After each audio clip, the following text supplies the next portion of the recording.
All right. Hey, everyone. It is February 11th at time of recording. I'm here joined by my fellow colleague, co-owner of Late Stage Evolution Podcast, certified webmaster. He's a gentleman and a scholar. It is Brian. Well, thank you for that kind introduction, David. I do appreciate that. I don't know if I'll be able to live up to all of that, but doing well, my friend. Just ready to talk to the people. How are you, sir? Good. Just chugging along, you know. It's Yeah. yeah. Last time we talked, you're kind of buried in some work and feelings were had. So how's that going?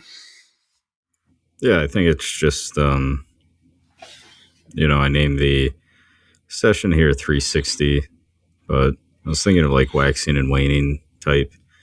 And, with going to therapy and kind of knowing the nature of work itself, there's a lot of waxing and waning. There's a lot of adaptability to be able to respond to, certain stressors and things are getting fast or, there's some things that you're just not sure about, you haven't looked into, and you got to learn really quickly. So it really just comes down to perspective, and there's always things that I could be doing better. There's obviously I have my strengths and try to get out of my comfort zone. My comfort zone generally being the strengths and trying to stay around that. But outside of it, it's tougher, you know. But I'm getting there. The good thing about problems happen, they've happened before in the past. You can rely on the people around you for advice, and sometimes it feels like it's coming on too quickly, and it's very easy for me, I think, to get isolated. So I've been trying not to do that and ask for help when it's needed. And for the most part, I've gotten pretty good help with things. So very appreciative of that. And yeah, I mean, I'm still workload is what it is. Obviously, it's good in that sense. I think they see the potential in me and are trying to get me up to speed as quick as possible because things are happening quickly, and it's I just don't want to lose out on when I feel like I'm stressed out, I'm working too much, I don't have that balance. I think there's things that I care about and I want to hold on to, being empathetic, wanting to help other people out as much as I can and have those conversations and, look for solutions to problems that we're having. And, but there's just not enough time. Right. And, things that you're working on and what you're expected to accomplish and all those things. I mean, there's a lot that I carry with me, and yeah, it's easy enough to revert back to those old ways, but at least I have that sense now to know that I'm kind of past that, and those the certain behaviors or thoughts are comforting. They served a purpose at one time or another, but they're not helpful now, I guess. But when you're really in the thick of it, it's hard to kind of tell friend from foe in that sense. Yeah, I totally get that. Well, I mean, I'm glad that you kind of recognize your triggers, or you're recognizing your feelings as you're feeling them. First step, kind of, I always learned from therapy and just talking myself down from a ledge is just recognizing the feelings that you're feeling, identifying them, being aware of them. It's hard to control them at times, at least for me it is. So I'm glad that you're it seems like you've come long way, and I'm glad that you're experiencing your 360, no scope of life. So that's, good. Um, yeah, it's kind of on the same page, just like last like week or two. I forget last time that we recorded, but like excuse me, I don't necessarily have financial issues, but it was just like kind of two big hits like last week where I did my taxes, and for the first time ever, I owe on my taxes. Like I think I owe almost $1,000, which is not a large sum of money, but it was just kind of a shock because my wife and we weren't necessarily planning like huge expenses, but we just got like a vacation that would have been nice just to be able to use that, but you know so that happened, and then literally the next day I had to um, complete our our insurance information, our open enrollment for work, because our calendar year for that is March to March. And just like every other place, around the country, insurance is going through the roof. So my policy doubled since last year. They gave me kind of a, that's what you call like a uh, HSA or no, subsidized it or no, it's like a change of circumstance raise. I think it's what it's called. They just help mitigate the cost. It's still, I guess, quote unquote, losing money from my paycheck. Not that that's like the actual case, but it's less than what I was making before my raise. But it again. I'm just like sitting on our couch, and I'm just like kind of literally banging my head against the wall. It wasn't like I was like intentionally hurting myself, but I just needed to, that was my response to the stimuli, or what, whatever the term is in psychology. I just was not happy, and um, my my wife's been working, all sorts of overtime, especially this week with baking and getting catering, because restaurant business, at least in Michigan, and is very slow in January, and they kind of felt that, and they've just trying to find new ways to innovate business. Well, it just so happens that one of their old customers came back in and has just been ordering. He owns I'm not sure which one exactly, but he owns some local weed dispensaries, and he's been giving his employees, food and cupcakes and such. So, that's been helpful, but it's just, added stress onto an already kind of stressful situation of just like, we don't necessarily need the money, but we need the money, So just added stress back in too, and then I don't want to be thinking about money while I'm on vacation. I mean, I'm working a couple days while I'm down in Florida, but I'll be spending the rest of the week, just sitting by the pool, really, swimming or whatever. Like I plan on doing nothing. This will be my first vacation in 3 years, 4 years actually. The last one I took was in April of 2022. Later that month, I got laid off from the mortgage industry. So then I went to a boot camp, and our final project was taking place while I would have gone on vacation, and then I just was working hard to get into the industry of tech and all that. So this is my first vacation in a long time, so I'm really looking forward to it. But it's kind of to your point. It's just added variables, that I've just kind of had to navigate that I didn't necessarily want to, but I unfortunately have to. That's life. No one's gonna be there to pick up the pieces other than yourself. So you just kind of champion forward, and kind of gone through all the emotions, sad, depression, just feeling worthless. And I was like, it's really not that big of a deal at the end of the day. So I kind of just had to do that, my own 360 of sorts. And it's kind of my own doing, but I'm, aware of that and doing a lot of self-reflection. So, I'm over it. yeah. Well, sorry you've had to deal with that, and yeah, I hope you have a good time on your vacation. And like you said, it's not exactly that we need the money, but having money get taken away, I mean, no one needs that either. So, Right. yeah, I definitely understand your frustration and, being in the moment and, kind of how you respond to it. Cause, yeah, it is messed up for a lot of people. The healthcare industry at large and the healthcare premiums and all these other variables that get factored into it, and having to pay taxes, and then once a year having to, put all these documents together to figure out, oh, I still owe more taxes. Like, it's not fun. Yeah, yeah, exactly.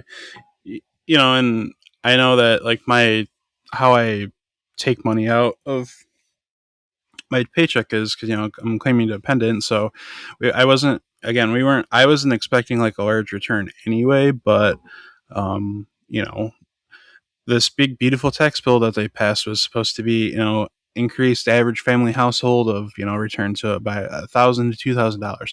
Again, this is what you read. I don't put much stock in that because there's all sorts of different variables, but having like an extra $500 to $1,000 would have been nice. But again, um, I'm not I'm not going to be destitute because of that. So, um, you know, uh, just another thing of life we got to go through. Being an adult sucks, but I can't go back to being 18 living at my parents' house again. So, both mentally and literally, you know, um, things we got to learn from. As we always talk about, and um, I've been in my one-on-ones at work. I just had a lot of chat of just failing or learning by failing. Because my boss is basically uh, what I'm doing, but with a much larger team. Because on my team it's only me and one other marketing person. So, but we also have way less uh, pressure and responsibility than she does. But I'm also in a different industry, so she's been trying to mentor me the best that she can.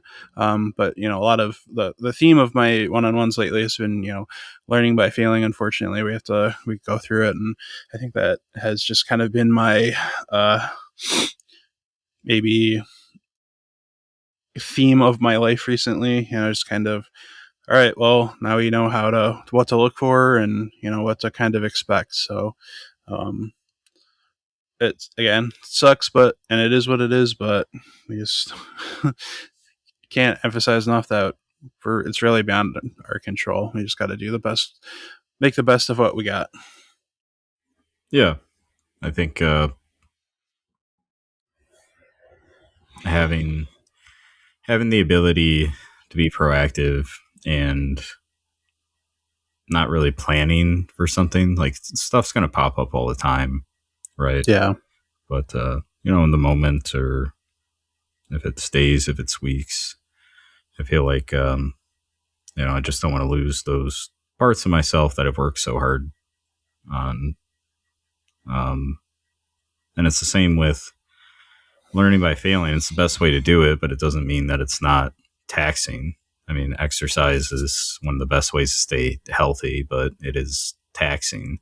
Getting 8 hours of sleep and all these other things that are, a lot harder to do than staying up all night and playing video games and dragging yourself to work and having no real output.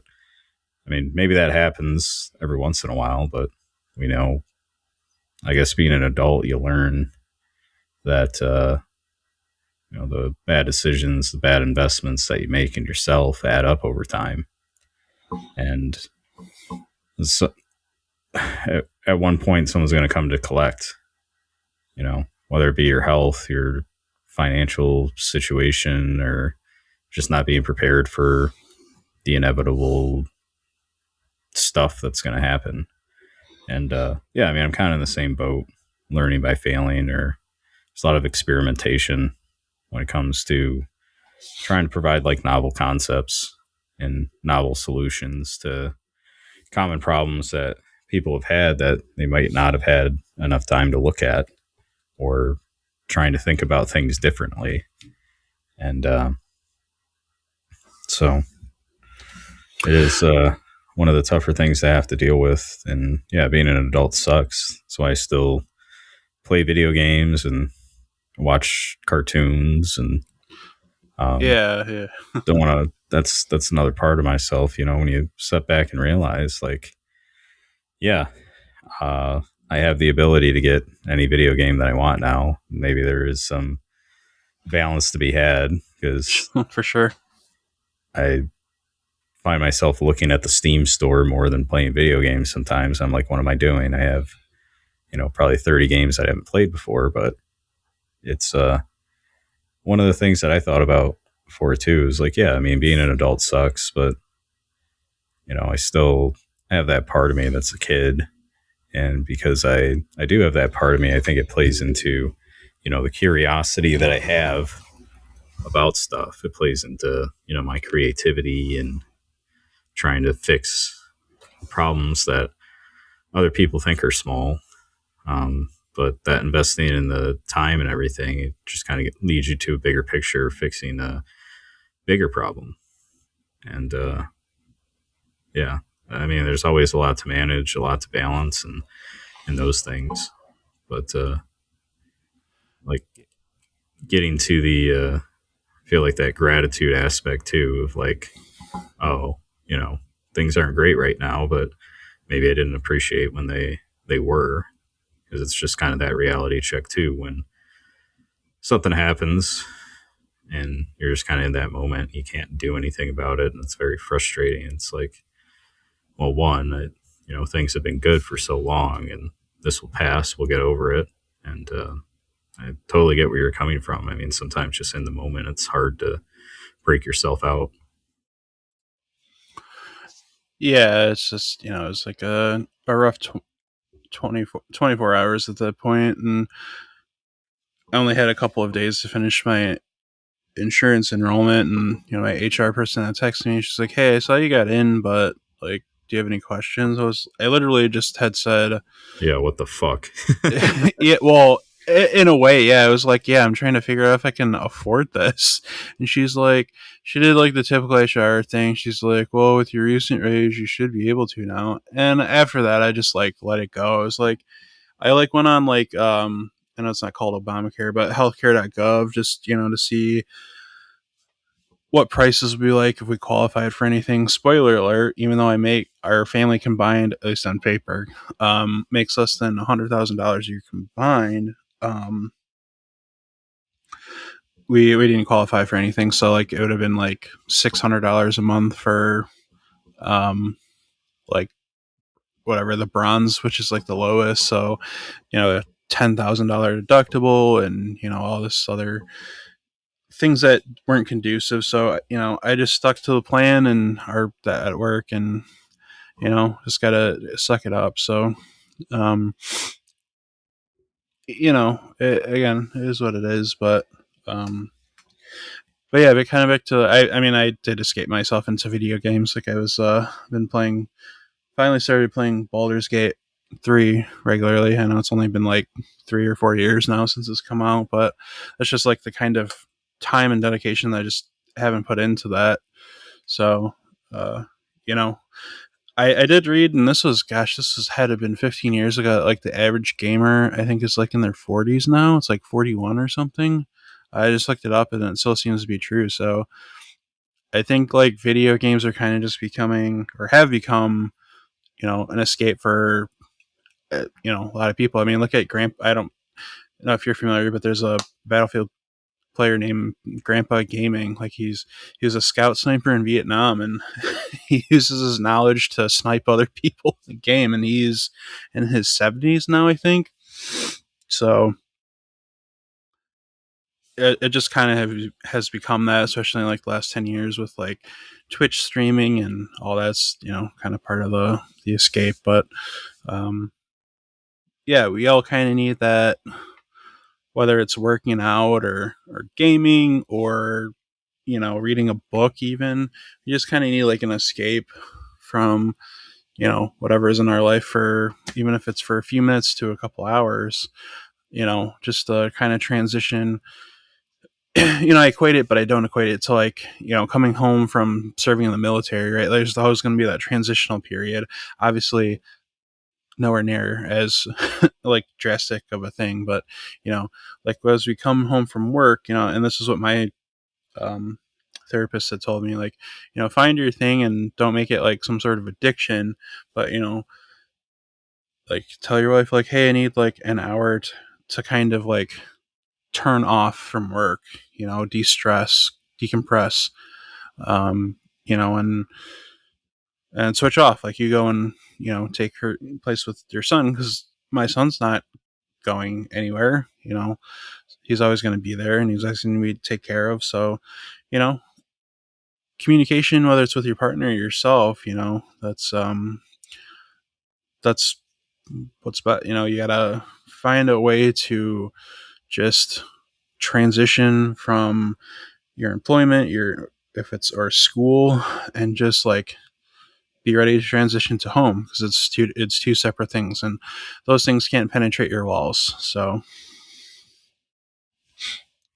It is a big thing that I haven't gotten much into, but what you're describing basically is kind of setting those boundaries right between work and personal life, and kind of the transition, like you were saying, throughout our days. I mean, we wake up and then we get ready for work, and our commute kind of gives us, that time to get into work and kind of like change gears into, work time. Or if you're working from home, it's kind of the same thing. And I've yeah, been trying to stick to the, kind of the same routine. Like if I was going into the office, like, and I get up and I shower in the morning, I'm going to do that same thing at home. Don't always do it. Sometimes I get up later, but it is kind of that routine, I think, that helps in that sense of like getting me ready to do my job. And when I'm finished with my job, then I'm getting ready to, uh, just not do my job basically. right, So, and to not worry about it. And yeah, I mean, I haven't delved too deep into those boundaries and how to set them up and what works for me, and those things, just because, I'm still kind of in that period of proving myself, and now getting more responsibilities and more visibility, and people are, coming and asking me for things, and all that. So, um, yeah, so it's going to be even harder to kind of set those things up. But I totally get what you're saying, is as far as, if it's unwinding, if it's just, that transition during the day to, you know, get out of work mode, and now you're dad and husband mode, and okay, what do we got going on? What we got to take care of? Like, and it's really about that balance. And I was even talking to someone today, you bring up like older gamers. Like I remember growing up, my friend's grandpa, he had this box of like, he was an early adopter to computer games.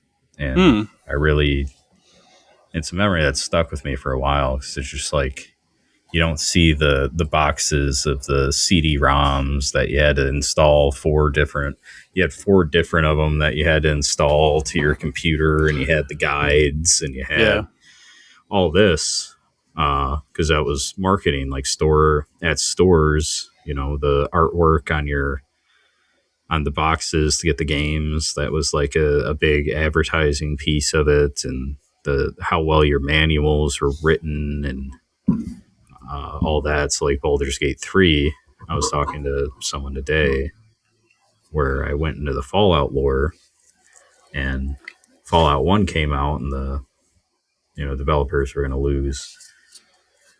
Basically, the company was going to go under if they didn't release another game. So then Fallout 2 came out the next year.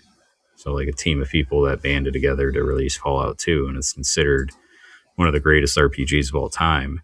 right, Unfortunately, it didn't win anything because Baldur's Gate 1 came out that year and it won everything. But yeah, yeah, it's very interesting, like just some of these stories, and you see like the early adopters, and I know people that I work with that are older now and still playing video games, and I think it really helps with that adaptability, and getting over like that stubbornness and just getting into something that's like, okay, well, I can, maybe I'm not doing the best right now. I can change some things up. Like, let's see if this works, and we'll experiment and what have you. And then also just the neuroplasticity that comes with it. So, Yeah. So fun fact about um, Fallout was that Ron Perlman, that the actor, has been like doing some sort of narration since Fallout 1. Uh, Apparently, according to him, his pay for the first one was $400 and a sandwich. He came in and did a couple lines. They gave him a sandwich and he left. I don't know if that's true or not, but yeah, he's been just like a random fact that he's been with the franchise since it began. So, and even in the TV show, he's well, been the narrator for every, in most Fallouts. I think there's one that he's not in, but yeah, he did he was the super mutant. yeah, well, I didn't want to spoil it if anybody our listeners hadn't listened to it yet, but I guess it's been out for a week in the series, so fair game at this point, I'm sure. Yeah, yeah. Spoiler alert. After you've heard it, but Right.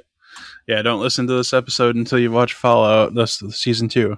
I'll put it in the description, like Fallout Season 2 spoilers. Yeah, yeah, yeah. Which Skip, X amount of seconds or minutes or whatever. which is Season 2. I wouldn't really consider it great. They kind of kept the same themes, but then the story got like, the story has too many branches, and like they need to cut back on it.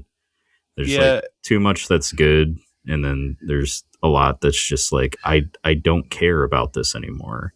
You're like trying to make it like a video game, like we're on this quest, right. and that's how it should be. Like as much as like the Mandalorian is not.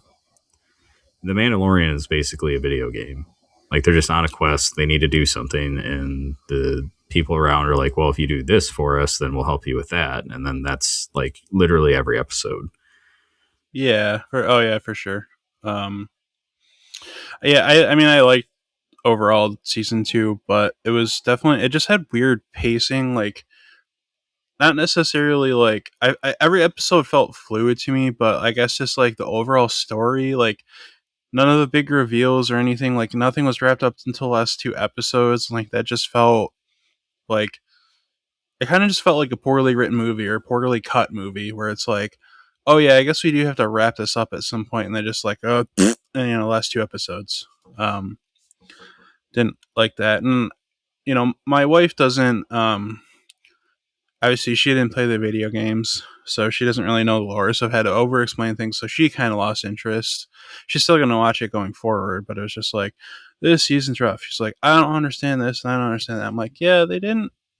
I don't know. It just, some of the things are poorly explained, and like I kind of had to look for elaboration on that. And I've been playing since, 3, so, and I played almost every iteration of it and gone back to lore. So, but I'm not really necessarily like an expert per se. So, but again, I liked it. It was fine.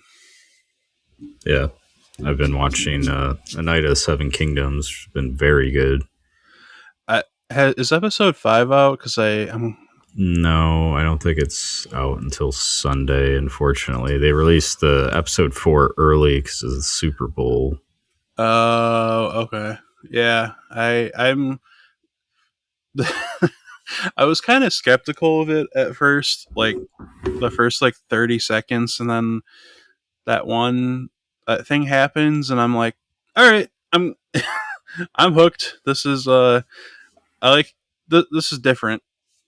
Yeah, it's not season 2 of House of the Dragon where they spend the entire time talking about going to war. Right. Yeah. Like, Yeah. what the fuck, man? Are you kidding me? Like, this is terrible. This is some, like, splitting hairs, like, trying to you're trying to wring out a towel that just came out of the dryer. Like there's Yeah, nothing coming out of this. It's just people talking about going to war, and I then you get 15 10-15 minute dragon fight, and yeah, like the only redeemable characters are just like out to the pasture. I know, and my coworker slash buddy was like, "Well, it was all set up, dude." I go, "Yeah, I get that, but like they could have done something a little bit more." Like I actually have read Game of Thrones books. I haven't read the Targaryen, the House of Blood and Fire. I think is what those particular ones. There's like the Queen, and they're like mini stories, but um. I just felt like they could have done more, and there's people playing writer strike, yada yada yada. But it just it felt like such a huge setup, and if it like doesn't deliver on that, which I'm assuming it will, I know they're only going 4 seasons, but it just feels like they kind of shot themselves in the foot with season 2. But I do dig Night of the Seven Kingdoms. It's intriguing enough and doesn't take itself too seriously, which I like. Yeah, I mean, it kind of turned on its head because it was just a Knight's Tale Yeah, pretty at the much. beginning. But I think that it's one of those things where I didn't know it's what I needed, but taking that universe down to such a smaller scale where you still have things that are happening, like there's still going to be, the causes of these royal houses and whatever, like being represented here, but it's just around a like contest, like an old contest, jousting and sword Yeah, fighting and these other things. So it's a bunch of people, different characters that are coming together, and it's really heartfelt, and it has the action that's necessary to be had. It's not, not to rag on season 2 of House of the Dragon too much, but it's, yeah, like things actually happen, and it doesn't have to be large scale. Just like keep the story moving forward. Like we are enamored with these characters and the interactions that they've had with each other. It doesn't have to be like it's very good writing. I know George R. R. Martin's involved. I heard grumblings that they stopped asking for his advice for House of the Dragon season 2.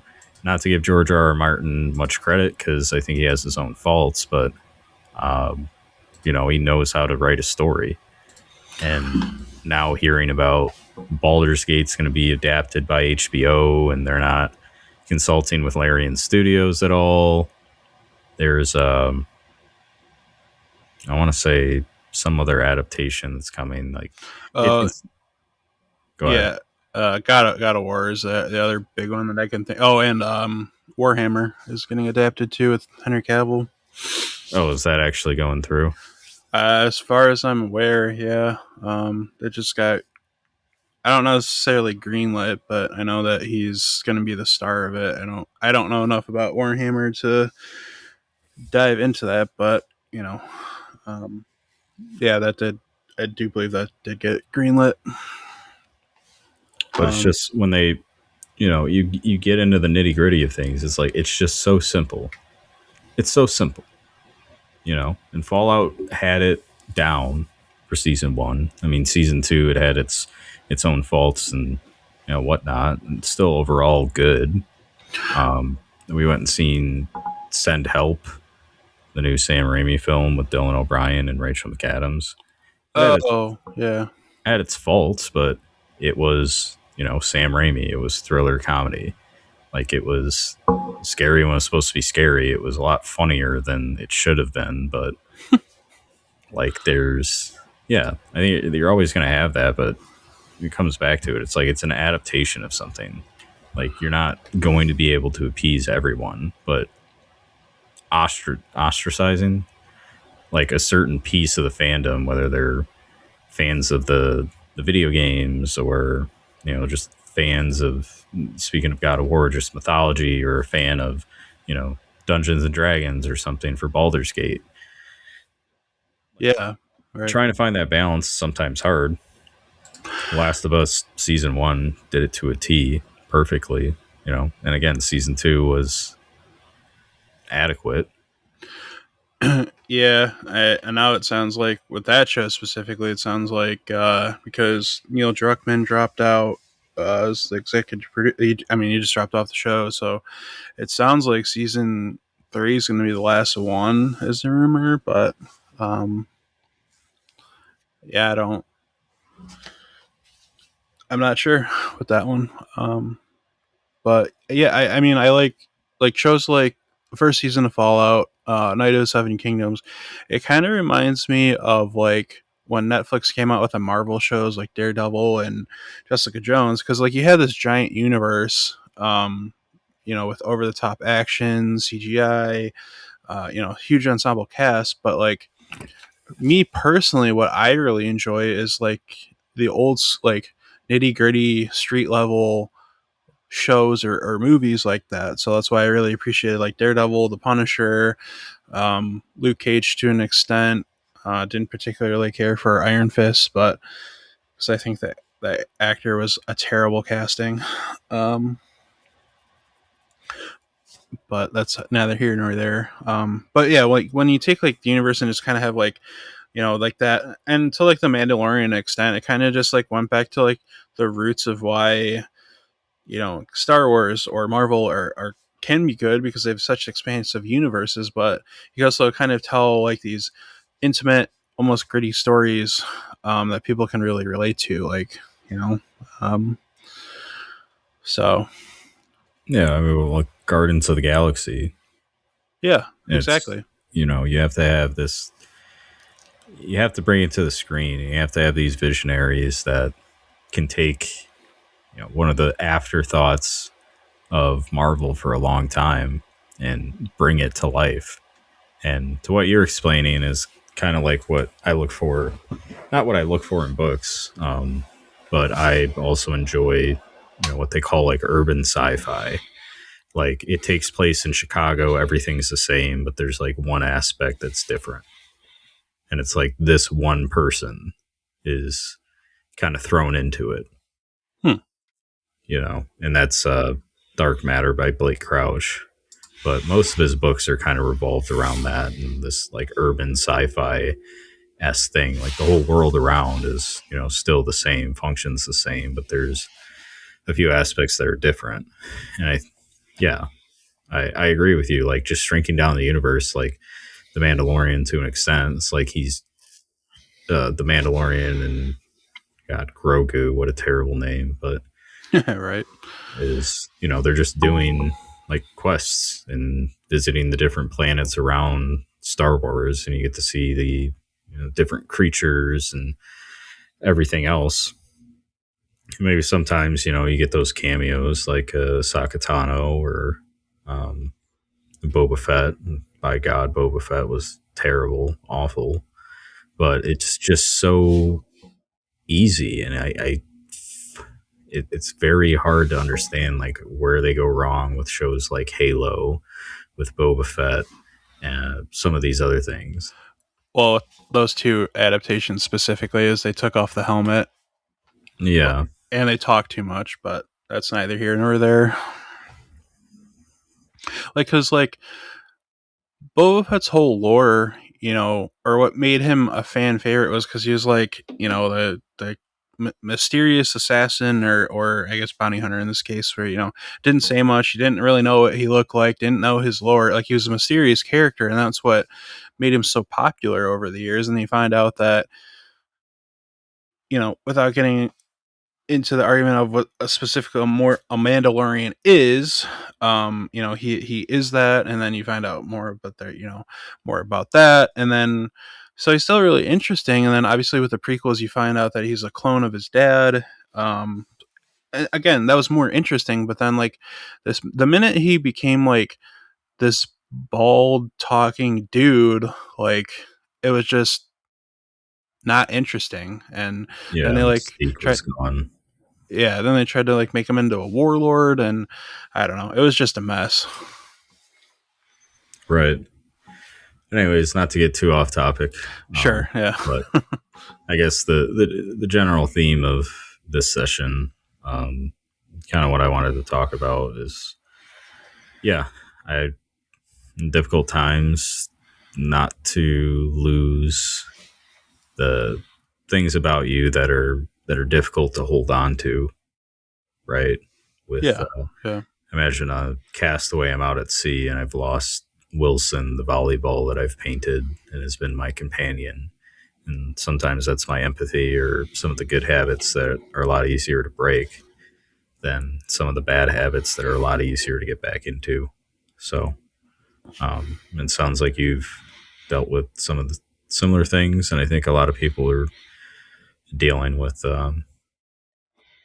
dealing with something similar, whether not right now or maybe in the past or in the future. And so we feel for you, and we understand, and I'm sure other people around you do. So ask for help when you can, and don't feel too bad about yourself if you're, you know, acting a certain way. You get away from yourself, but trying to pull yourself back in is difficult. Um, so just like, kind of find that find that balance and find that realization that you can go back and you're just dealing with some stuff that you'll get past. Yeah. Yeah. It's never going to be the end of the world. There's always going to be something that you'll be able to fix or deal with later. Yeah, just it's always just having a even keel mindset and learning from your experiences and just moving towards a more, I don't want to say perfect, but better yourself and more empathetic human. So I think that's all something we can all agree to strive for. And it in the moment it may suck, but it'll get easier for you. I've had to tell myself that a lot recently, but it's the truth. Um, you know, eh, Sometimes things in your past will come back, but you know, uh, we deal with that. We deal with that as it comes. So always stay positive, friends. And delete all your subscriptions, only buy vinyls and CDs. Yeah. Make sure your pets are spayed and neutered. All right. Well, that's all I had. Hope it was, we got a little off the rails, but hope it was entertaining for anyone that's made it this far. We thank you. Yeah. Please send us an email or a direct message if on your disagreements for our takes on certain media. But other than that, yeah, I think we can call it good. All right. Bye, everyone. Bye, everyone.